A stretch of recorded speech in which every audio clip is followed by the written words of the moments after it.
Pada pertemuan sebelumnya kita sudah menjelaskan makna dari alhamdulillah sebagaimana disebutkan oleh guru kita di sini Al-Hafiz Ibnu Katsir dengan mengutip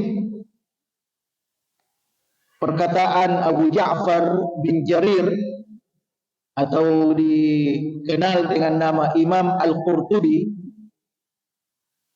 Beliau menyampaikan bahwa alhamdulillah itu, khususnya alhamdulillah, memiliki dua makna.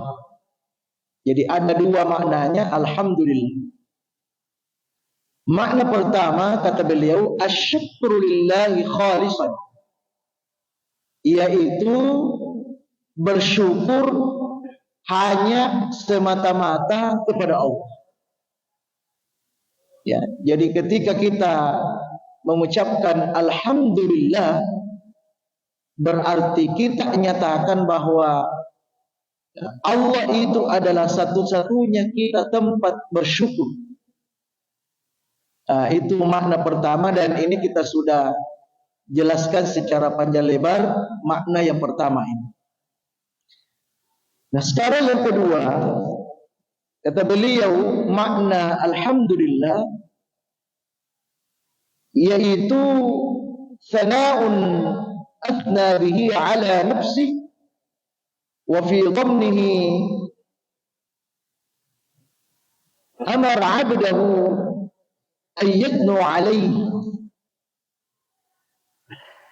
Jadi makna kedua menurut Imam Al-Qurtubi yang dikutip oleh Imam Al-Hafiz Ibnu Katsir ini, makna yang kedua alhamdulillah yaitu pujian.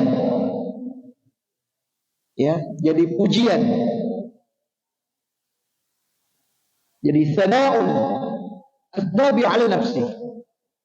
Nah, pujian di sini yang dimaksud adalah Allah memuji dirinya sendiri. Jadi alhamdulillah itu dimaknai oleh ulama ketika mengucapkan alhamdulillah, ya, itu berarti Allah Subhanahu wa taala memuji dirinya sendiri.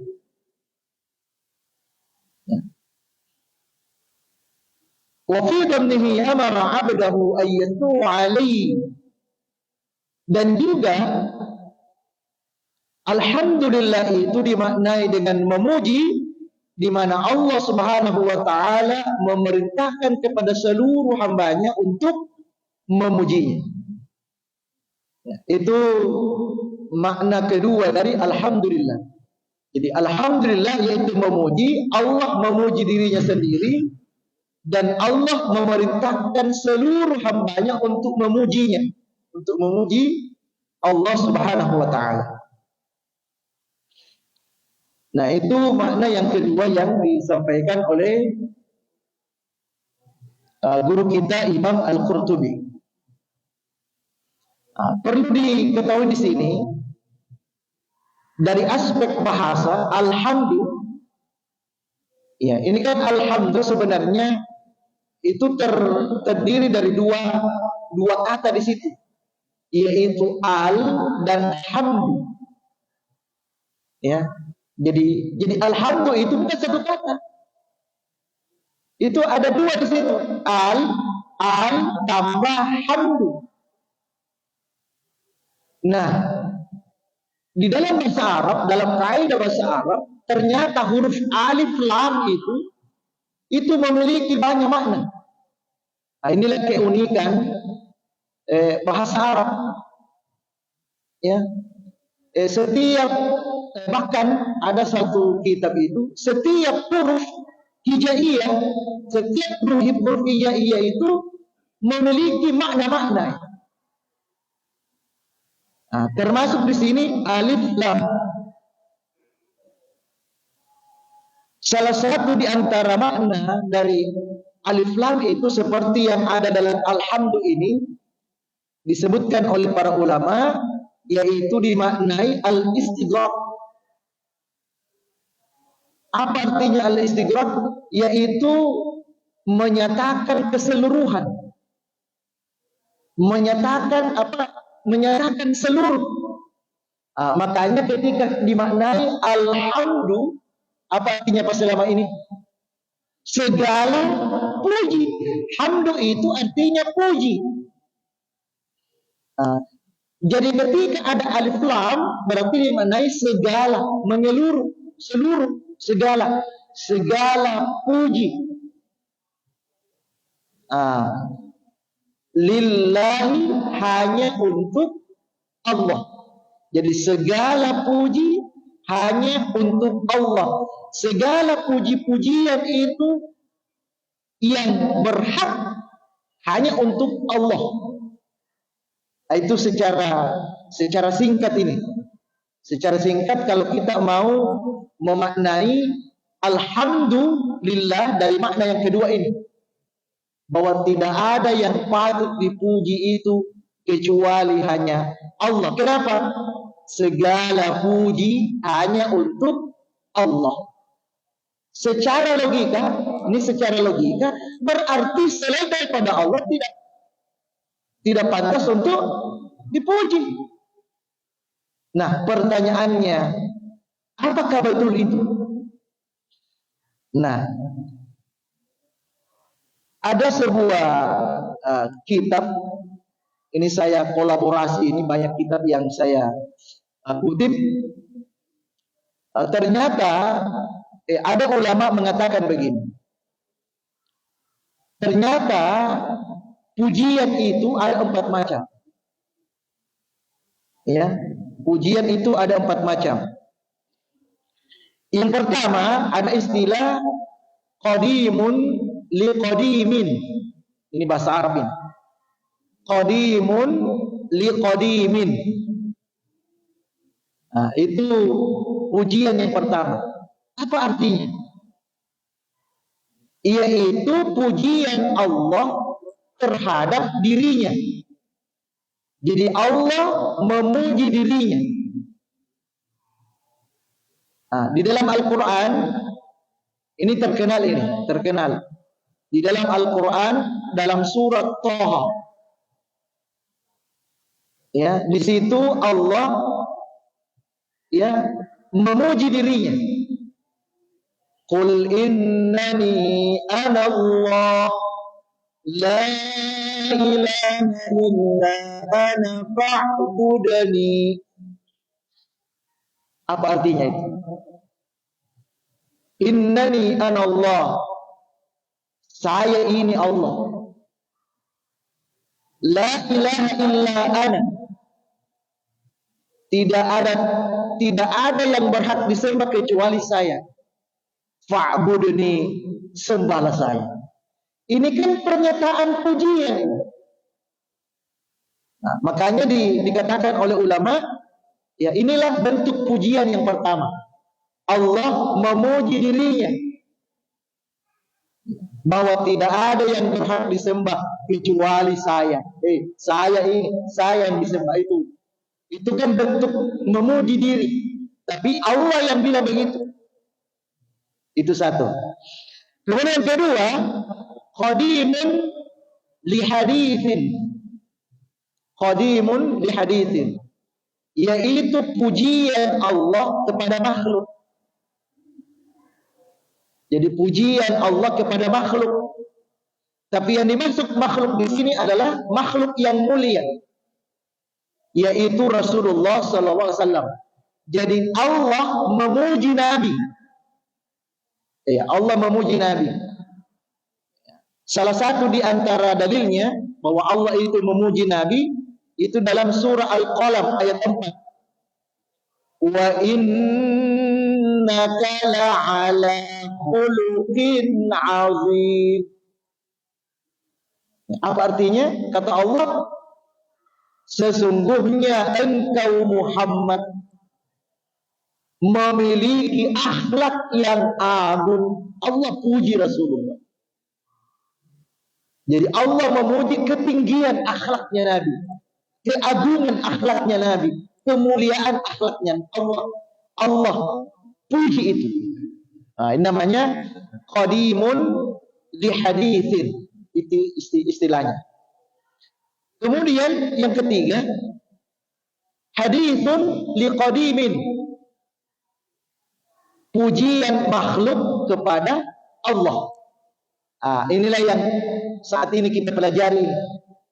Ya, alhamdulillahi, ya, Allah memerintahkan hambanya untuk memujinya.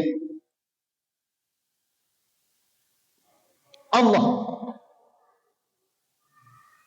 Kemudian yang keempat, haditsun li haditsin.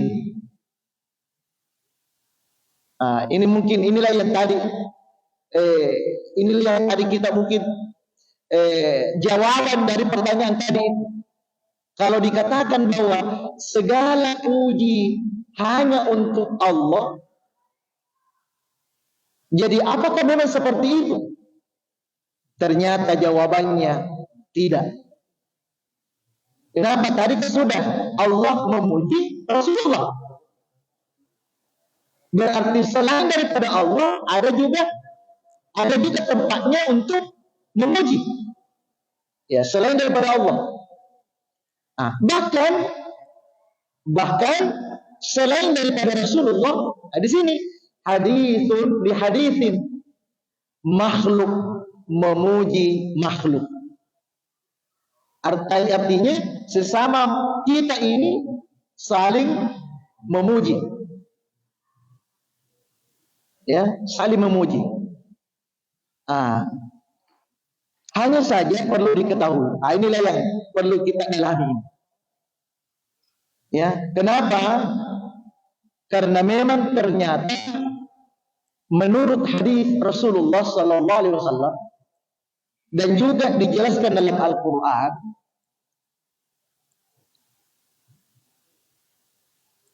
memuji makhluk ada yang boleh, ada yang tidak boleh.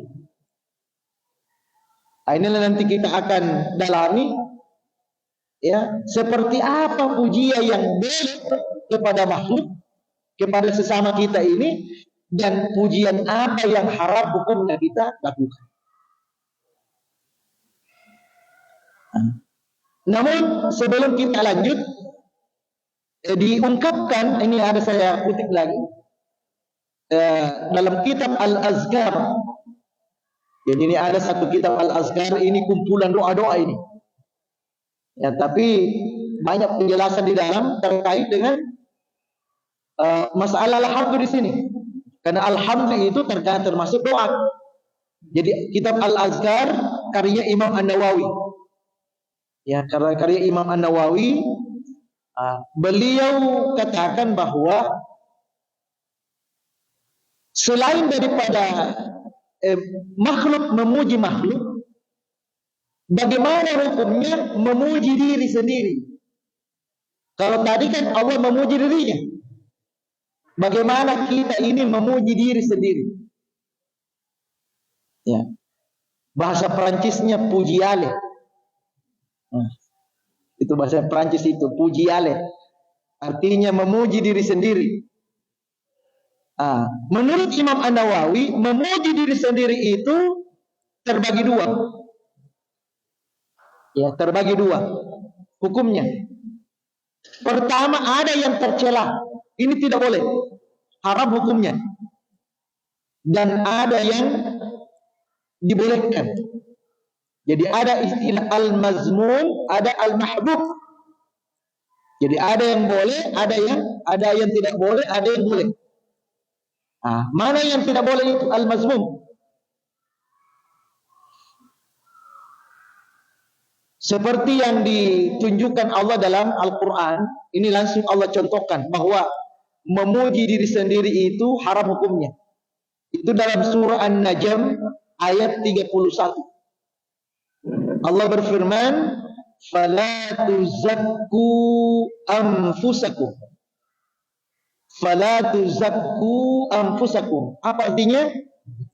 Janganlah engkau menganggap dirimu paling suci.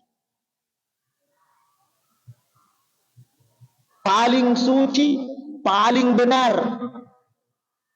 Ya, selalu menyalahkan orang.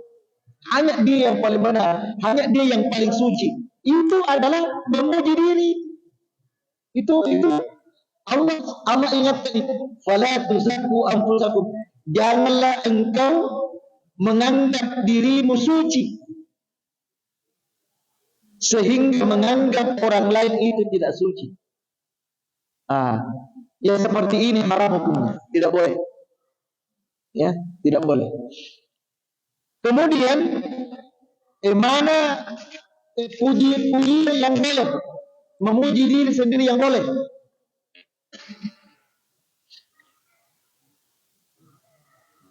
Di sini dikatakan oleh Imam An-Nawawi, jika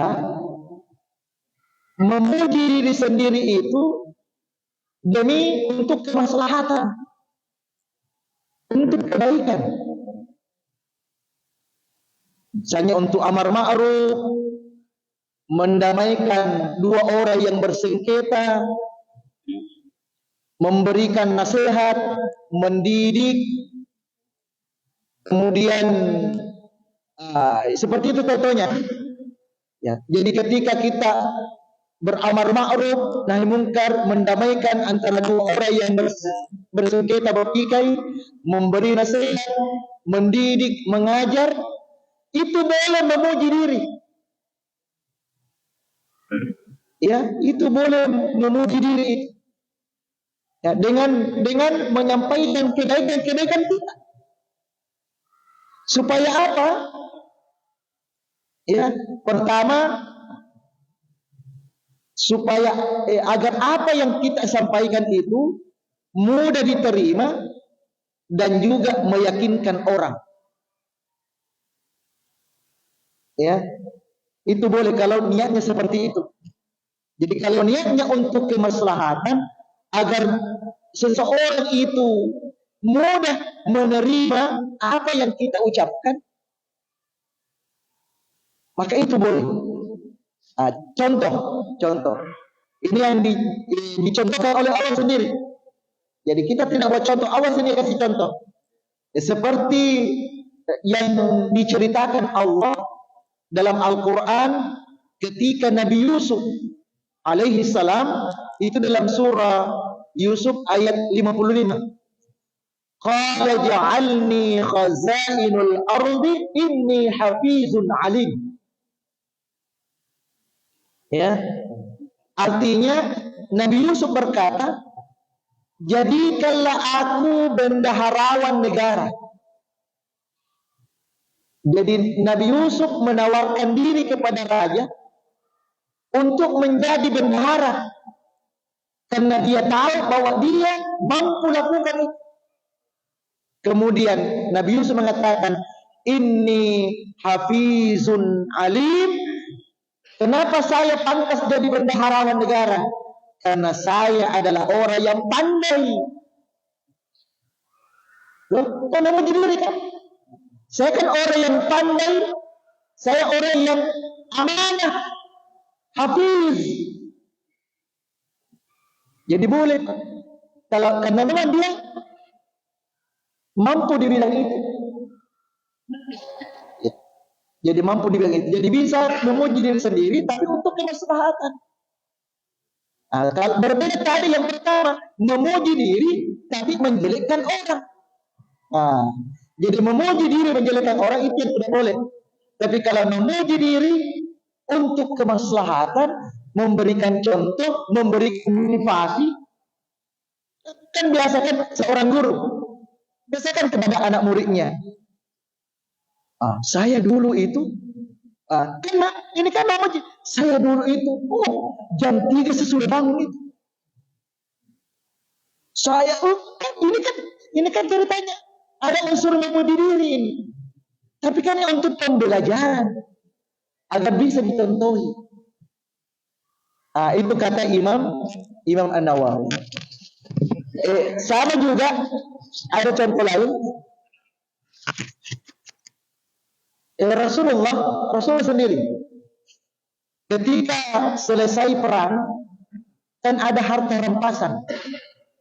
Ya, ada harta rampasan dibagi itu. Lalu ada orang munafik, ya, bisik-bisik. Tapi Nabi tahu, dia ragu dengan Nabi. Emangnya dia bisa bagi-bagi adil itu. Ini orang munafik ini. Lalu Rasulullah SAW berlaku.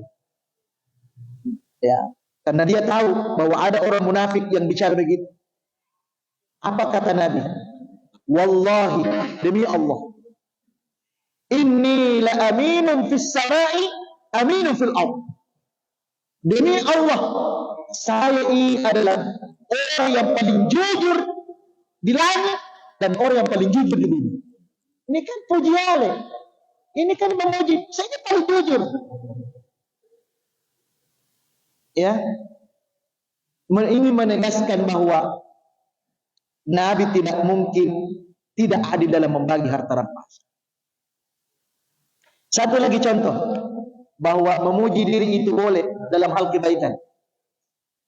Ya, ada sahabat Nabi memuji diri sendiri dalam rangka ta'lim itu, seperti tadi, dalam rangka pendidikan. Jadi ada sahabat Nabi namanya Abu Hamid Al-Sa'idi. Jadi Abu Hamid Al-Sa'idi ya menyampaikan bagaimana salatnya Rasulullah SAW kepada sahabat yang lain. Ya, tapi mungkin sahabat yang lain itu agak ya kurang percaya Al-Quran. Masa kamu bisa? Lalu dia katakan begini, karena dia sudah berguru dengan Nabi. Lalu dia katakan, ana u'allimukum bi salati Rasulullah SAW. Saya ini orang yang paling tahu tata cara salatnya Nabi. Kan ada yang ragu. Emangnya kamu tahu kan?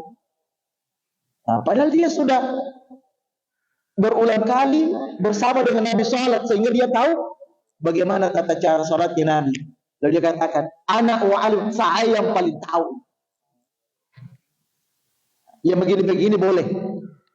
Ya, jadi untuk meyakinkan, untuk memotivasi, untuk kemaslahatan, itu boleh.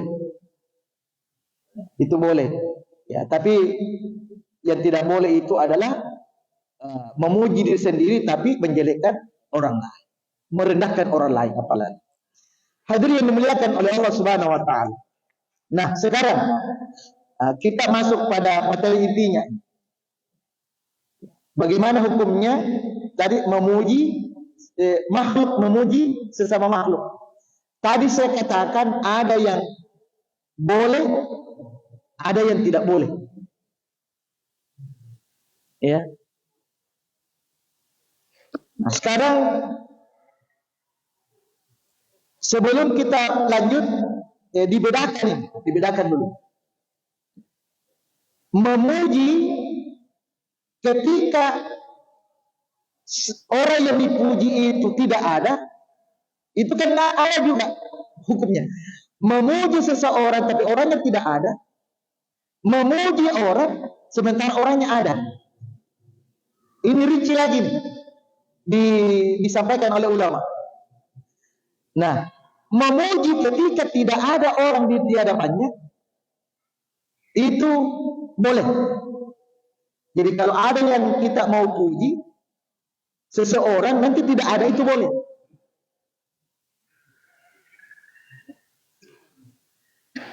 Contoh, ya, baik yang masih hidup maupun yang sudah meninggal. Ya, contoh yang masih hidup. Nabi pernah memuji sahabatnya namanya Abdullah bin Salam. Nabi suatu ketika ya berkumpul dengan sahabatnya. Lalu Rasulullah SAW bersabda bahwa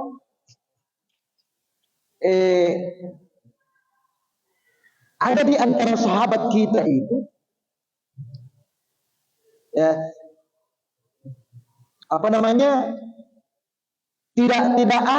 tidak ada eh, pantas untuk menjadi calon penghuni surga kecuali Abdul bin Salam. Jadi Nabi memuji Abdullah bin Salam ini dengan mengatakan di hadapan sahabatnya bahwa Abdullah bin Salam itu adalah calon penghuni surga. Dia puji Abdullah bin Salam. Tapi Abdullah bin Salam ini tidak ada di situ. Makanya ulama katakan ketika orang yang tidak ada boleh kita puji karena Nabi sendiri. Yang penting sesuai kenyataan. Ya, kalau tidak sesuai kenyataan ya tentu itu bohong namanya. Artinya betul-betul Nabi ini lihat amalannya Abdul Salam luar biasa. Makanya Nabi sampaikan salah satu di antara calon penghuni surga itu Abdullah bin Salam. Yang kedua, Nabi juga pernah mengatakan ni'mar rajuli Abu Bakar, ni'mar rajuli Umar.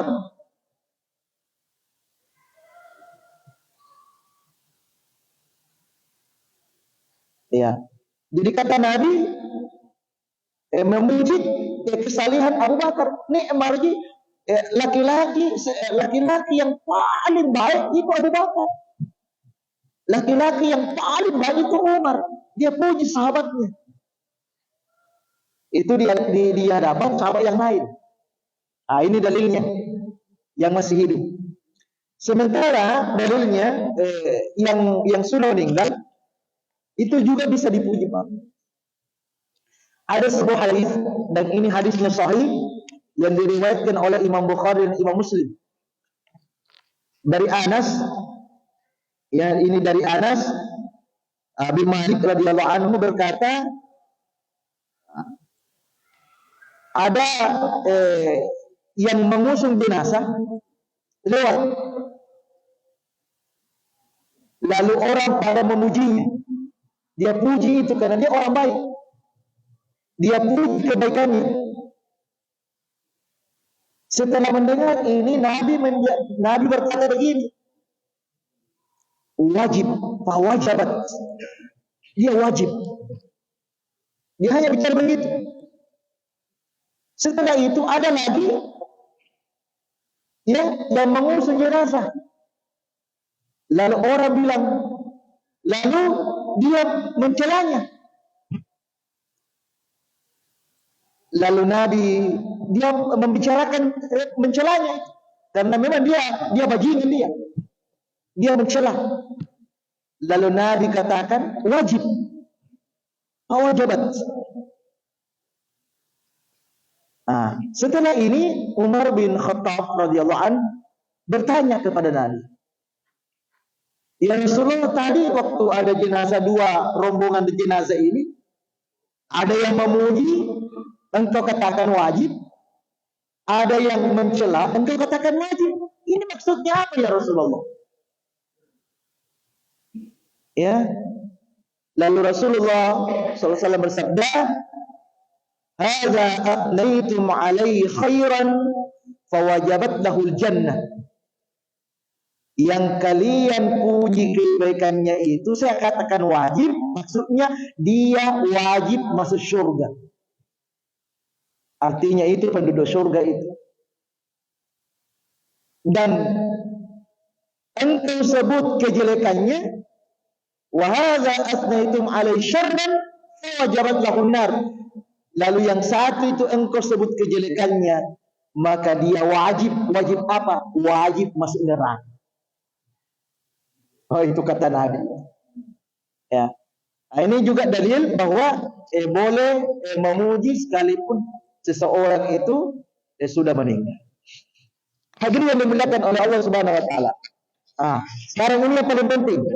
Ini yang paling penting. Inilah yang kehidupan sehari-hari. Bagaimana memuji kalau orangnya ada di depan kita. Sekarang kita biasa kan, misalnya kita ini ceramah, ini ada anggota DPR di sini. Biasa kan dia pesan, Pak Ustaz tolong kah? Biasa begitu, Pak, kita juga serba salah ini. Kita mau puji-puji, puji-puji sebenarnya dia dipilih kan? Bagaimana itu hukumnya? Kita lihat di sini. Pertama, ini juga masih pendapat ulama, ya, hukumnya tidak boleh dulu. Ini hukumnya tidak boleh. Berdasarkan hadis Nabi, ya, ini hadisnya sahih. Ya, ada seseorang yang memuji orang lain di sisi Nabi. Ini pas di sampingnya Nabi, ada orang memuji yang lain. Ya, lalu Nabi Shallallahu Alaihi Wasallam bersabda, "Wailaka." Itu kata Nabi. "Wailaka." Apa artinya? Celaka kamu. Wailaka, celaka kamu. Kau sahib. Kamu sebenarnya itu kamu penggal lehernya itu sahabat. Kau puji dia, tapi hakikatnya kau penggal lehernya itu. Ya, dan itu Nabi ulangi 1 kali. Kata ulut sahib. Kau penggal lehernya temanmu itu. Betul kau puji, tapi hakikatnya kau penggal lehernya temanmu.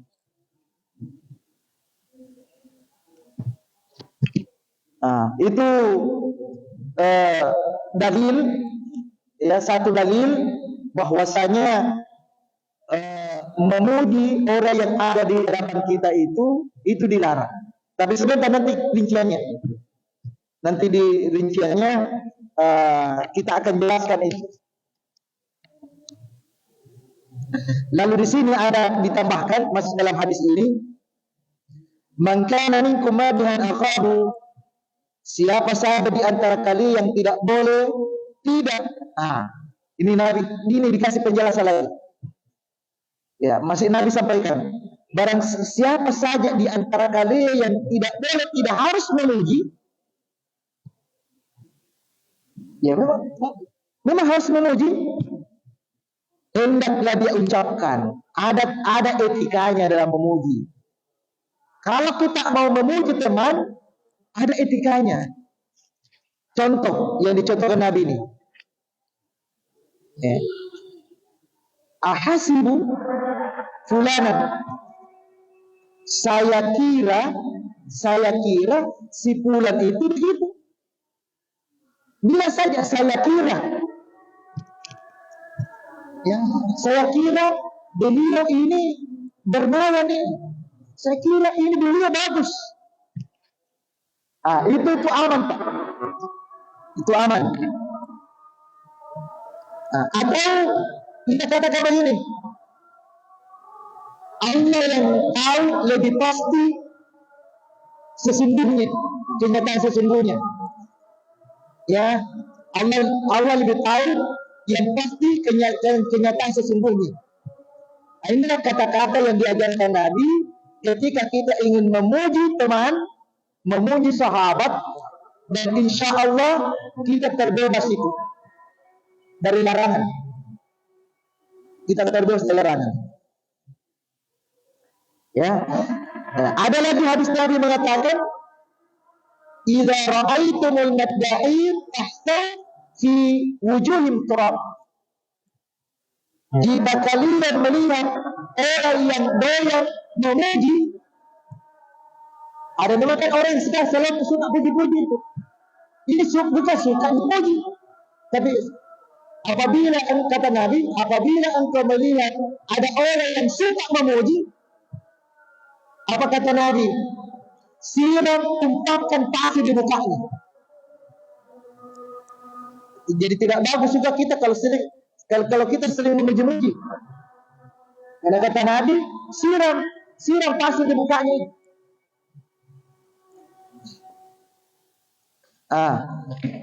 Nah, selain daripada itu, jadi kan di sini sudah jelas ada memuji yang dilarang, dan ada juga memuji yang boleh, seperti yang disampaikan tadi Nabi. memuji sahabatnya. Sekalipun mungkin tidak ada, tapi juga pernah Nabi memuji sahabatnya ketika ada saat itu. Nah, ketika ada dua dalil seperti ini, ada yang melarang, ada yang tidak melarang. Ini bagaimana cara mengkompromikan ini? Nah, dijawab oleh Imam An-Nawawi dalam kitab Al-Azkarnya itu, dia katakan begini: wa amma al-madhu fi wajhil mamduh faqad ja'at fi ahadits taqdi ibahatahu aw istibahah wa hadits taqdi al-man' minhu. Jadi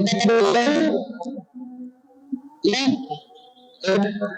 memuji seseorang itu memang ada hadisnya yang melarang dan ada juga hadisnya yang membolehkan, bahkan menganjurkan. Kalau ulama berkata wa qaitu jam'i bainal ahadits, caranya untuk mengkompromikan dua hadis ini, ada yang melarang, ada yang membolehkan. Kata beliau, ayyqal in kana al-mamduh inda kamali imanin wa husni yaqinin wa ma'rifatin tammatin. Nah, apabila jika yang dipuji itu orangnya bagus keimanannya, ya, orang yang bagus keimanannya, orang yang bagus keyakinannya, orang yang bagus pengetahuannya, ilmu agamanya bagus, dan itu tidak menyebabkan dia sombong, maka itulah memuji yang boleh. Sama Nabi puji Abu Bakar, karena tidak mungkin Abu Bakar sombong kalau dipuji oleh Nabi. Ya, demikian seterusnya. Ya, jadi itu intinya. Jadi apabila memuji orang yang kuat imannya, bagus keyakinannya, orang yang pandai dalam agama, itu boleh, karena tidak mungkin dia melanggar, tidak mungkin dia ujub, tidak mungkin dia sombong. Ya, berarti sudah jelas orang-orang yang dipuji tapi dia orang-orang yang diragukan keimanannya, bisa jadi inilah yang disampaikan oleh Nabi. Ya, engkau menebas leher temamu itu. Artinya orang-orang yang imannya lemah ketika dipuji, itu yang membuat dia tambah sombong. Nah, kalau dia sombong gara-gara kita juga ikut berdosa akibat pujian kita. Sebenarnya masih banyak penjelasan yang lain, termasuk nanti apa dampaknya ketika kita memuji, dan apa dampaknya ketika kita dipuji, dapat negatifnya. Itu insyaallah nanti kita akan jelaskan. Ini belum selesai pembahasan kita makna kedua dari alhamdulillah. Insyaallah nanti kita akan lanjutkan pada pertemuan berikutnya. Paling tidak kesimpulannya bahwa makna alhamdulillah yaitu kita hanya memuji Allah Subhanahu wa taala, tapi bukan berarti selain daripada Allah tidak boleh kita memuji. Ada, tapi ada kriteria tersendiri yang digariskan oleh ulama kita. Insyaallah berikutnya kita akan sempurnakan bahasan ini, dan nanti akhirnya ada doa. Jadi ada doa nanti itu ketika kita dipuji, ya, ada nanti doanya ketika kita dipuji, orang yang dipuji, supaya kita ini tidak larut dalam dosa karena dia puji kita tapi tidak sesuai kenyataan. Itu ada doanya. Insyaallah nanti kita sampaikan pada pertemuan yang akan datang. Dan mari kita tutup pengajian kita malam ini dengan sama-sama baca doa kafaratul majelis. Subhanakallahumma wa bihamdika asyhadu an la ilaha illa anta astaghfiruka wa atubu ilaik. Wabillahi taufiq wad da'wati wal irsyad. Wassalamualaikum warahmatullahi wabarakatuh.